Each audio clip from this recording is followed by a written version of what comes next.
데이터베이스는 무엇인가? IT 전공자인 나로서는 간단하게 뭐긴 뭐야 데이터의 집합이지 이런 말로 정의하겠지만 IT는커녕 노션 페이지조차 방문하지 않은 당신의 수준을 판단했을 때 다른 방식의 설명이 필요하다고 느낀다.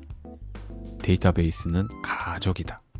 하나의 가족, 3땡이 아니라 비유적으로 가족이라는 거다. 송길령 작가의 말처럼 핵개인의 시대다. 대한민국은 지금 초고속으로 독거사회로 변신 중이다. 가족의 의미는 비록 해체되어 가는 중이지만 그럼에도 데이터베이스를 가족에 비유해본다. 가족 구성원들은 예를 들어 아빠, 엄마, 아들, 딸들이다. 이들은 데이터베이스를 구성하는 데이터라 말할 수 있다. 가족은 데이터베이스, 아빠, 엄마, 당신은 데이터베이스의 항목, 즉 데이터다. 각 구성원은 이름, 나이, 직업, 취미를 갖고 있으며 이들은 혈연이라는 관계로 상호작용을 맺는다. 다시 한번 정리해보자. 가족은 데이터베이스, 아빠, 엄마, 당신, 동생, 형제자매, 이복동생까지 이들은 데이터베이스의 항목, 데이터 혹은 레코드라고 부른다.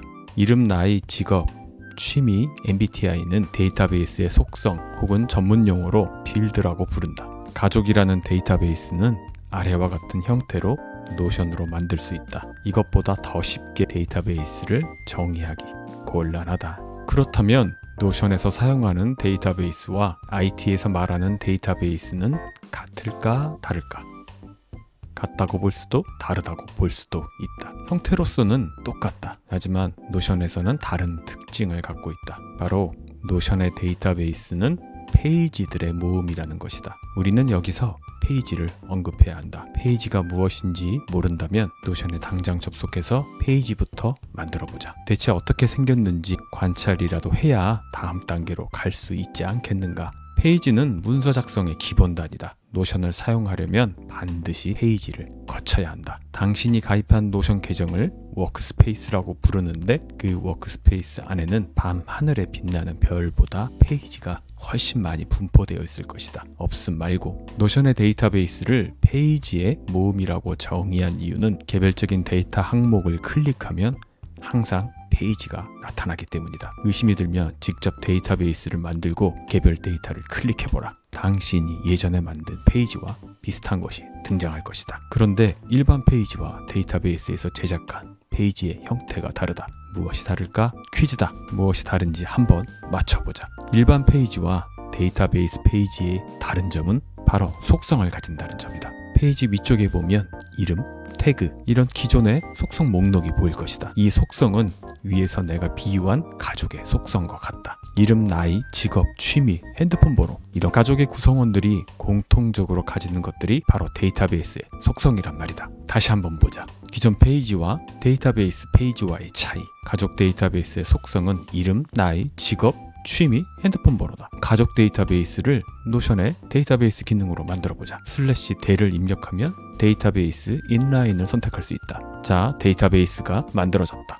속성을 입력해보자. 자, 화면처럼 가족 데이터베이스를 만들었고 속성을 추가했다. 그리고 데이터인 아빠, 엄마, 나 이런 구성원인 데이터도 추가했다. 모든 데이터는 이름, 나이, 직업, 취미, 핸드폰 번호라는 공통 속성을 가진다. 구성원의 이름을 클릭하자. 그러면 페이지가 나타난다. 아빠의 페이지, 엄마의 페이지, 내 페이지 모두 따로 존재한다. 아무리 가족이라도 각자의 공간이 필요한 것이다. 서로 공유되지 않는다. 프라이버시는 존중되어야 한다. 자, 이번에는 관계형의 개념을 살펴보자. 이해를 위해서 아래와 같은 상황을 비유해보자. 나는 셰익스피어의 로미오와 줄리엣을 내 마음대로 각색했다. 오래된 셰익스피어는 이제 잊어라. 여기 로미오라는 가족이 있고 줄리엣이라는 가족이 있다. 두 집안은 알다시피 앙숙관계다. 왜 그런지 이해할 수 없지만 아무튼 편의상 그렇게 설정했다. 줄리엣의 아버지는 지방의 재력가다. 상당한 부와 정치적 영향력을 소유한 전통 귀족 집안인 것이다.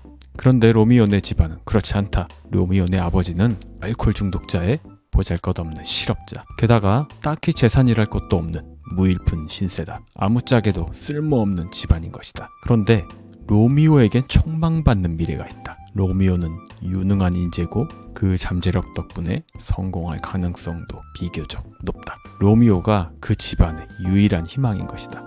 신분 차이가 확실한 두 집안 사이에서 남녀가 탄생했다. 하루라도 만나지 않으면 죽고 못 사는 로미오와 줄리엣은 연애로는 만족 못해 결혼을 원한다. 하지만 두 집안의 차이는 그 사랑을 비극으로 만들 태세다. 우여곡절 끝에 원작과 다르게 두 남녀는 결혼에 꼴이 나게 될 것 같다. 어떤 드라마가 과정에 있었는지 나는 모른다. 아마도 중매쟁이가 개입했을지도. 그건 생략하고 아무튼 결혼하게 됐다고 가정하기로 하자. 여기서 다시 데이터베이스를 거론한다. 로미오 내 데이터베이스 그리고 줄리엣 내 데이터베이스. 두 개의 가족 데이터베이스는 서로 원하지 않지만 관계를 맺게 됐다.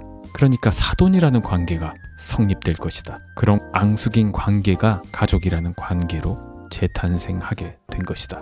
그렇게 두 가족은 자신의 정보와 자원을 공유하게 된다. 두 사람뿐만 아니라 두 사람이 속한 가족의 은밀한 정보까지 공유하게 되는데 그 은밀한 정보를 바로 롤업이라고 부른다. 로미오 네 집안은 줄리엣 네 집안의 배경과 영향력을 공유받게 되고 줄리엣 네 집안은 로미오의 가능성과 미래를 공유받게 된다. 관계형이란 독립적인 두 가족이 가진 정보를 서로 공유하는 것이다. 로미오와 줄리엣이라는 매개체를 통해서 관계를 맺는 상황, 즉 로미오와 줄리엣이 결혼을 하게 되면서 두 사람의 기본 정보와 더불어 양쪽 집안의 비밀까지 공유하게 되는 것이다. 노션의 데이터베이스도 최초로 관계를 맺을 때 이러한 매개체가 필요하다. 서로의 이름이 어디서나 기본이다. 우리가 누군가를 처음 만나서 인사를 하며 자기를 소개할 때 안녕하세요, 저는 공심입니다 라고 이름을 밝히며 타인에게 자신을 알리듯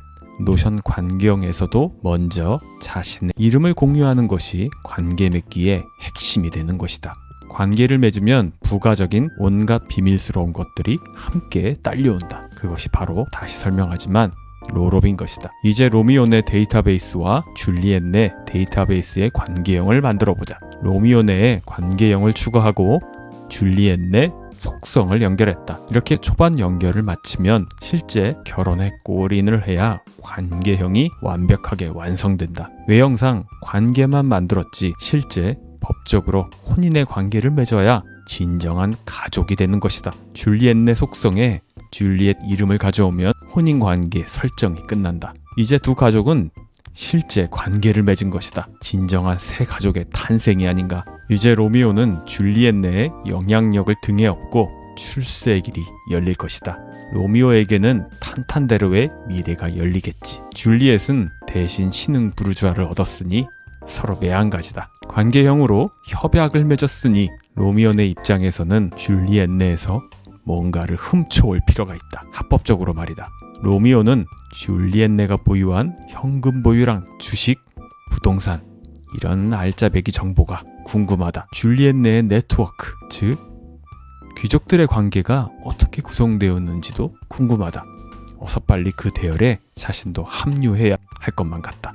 이렇게 줄리엣 내의 형편을 속속들이 알 수 있는 것은 롤업 덕분이다. 관계를 맺었기 때문에 언제든지 줄리엣 내의 비밀을 다 캐올 수 있다. 바로 롤업 기능이 그 역할을 비서처럼 수행하는 것이다. 여기서 잠깐 관계형과 롤업 데이터베이스를 이렇게 응용해보자. 여행계획 상상해보자. 로미오와 줄리엣이 허니문 여행을 계획한다고. 로미오 내 데이터베이스는 다양한 여행지의 정보가 있다. 줄리엣 내 데이터베이스에는 예산 정보가 있다. 롤업을 통해 여행지와 예산 정보를 결합해 완벽한 여행 계획을 세울 수 있다. 취미 공유. 로미오는 운동을 좋아하고 줄리엣은 음악을 좋아한다. 각자의 취미 데이터베이스를 롤업해서 서로의 취미에 관한 정보를 공유하고 새로운 취미 활동을 함께 찾아볼 수 있다. 세 번째는 가계부 관리. 로미오 네 집안의 소득과 지출을 줄리엣 네 집안의 가계부의 데이터베이스에 롤업해서 전체 가계의 재정 상태를 한눈에 볼 수 있다. 프로젝트 협업. 로미오와 줄리엣이 각자의 직업에서 진행하는 프로젝트 정보를 공유한다. 롤업을 사용하면 각자의 프로젝트 상태와 진행률을 서로 확인하고 조언을 주고받을 수 있다. 중요한 가족 행사나 기념일을 두 가족의 데이터베이스에 기록하고 이를 롤업하여 중요한 날짜를 서로 공유하고 축하 계획을 세울 수도 있다. 자, 마지막으로 여기서 노션 수식을 이야기하지 않을 수 없다. 수식 2.0은 롤업을 쓰지 않고도 줄리엣 내 정보를 몰래 캐내올 수 있다. 롤업은 겉으로 드러나기 때문에 비밀스럽게 작업하려면 한 단계 숨겨진 수식이라는 개념이 필요하다. 마치 해커가 정부의 행정망을 해킹하듯이 로미오는 줄리엣네의 비밀을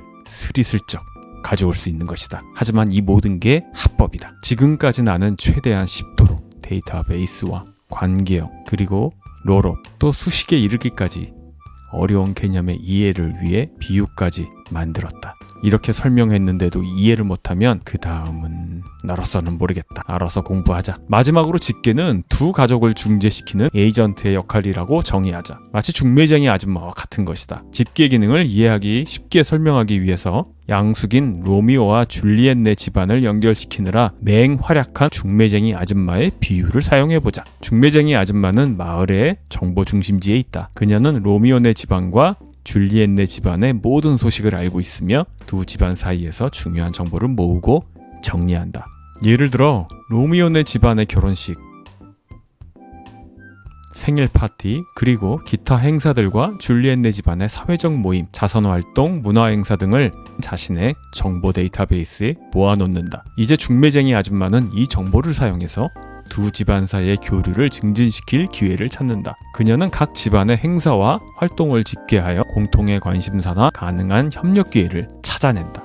이것은 노션에서 집계 기능을 사용하여 서로 다른 데이터베이스의 정보를 모아 새로운 통찰력을 얻는 것과 비슷하다. 중매쟁이 아줌마의 역할처럼 집계 기능은 다양한 데이터를 하나로 모아서 전체적인 그림을 이해하는 데 도움을 준다. 중매쟁이 아줌마의 중간 역할 덕분에 로미오네와 줄리엣네는 가족이 된 것이다. 참 가족 같은 일이다. 이상 노션의 데이터베이스 기능인 관계형과 롤업, 수식 2.0 그리고 집계 기능에 대해 로미오네와 줄리엣네 가족의 비유를 통해서 간접적으로 알아보았다. 궁금한 것은 댓글로 남기거나 로우 템플러 채팅방으로 오자. 끝!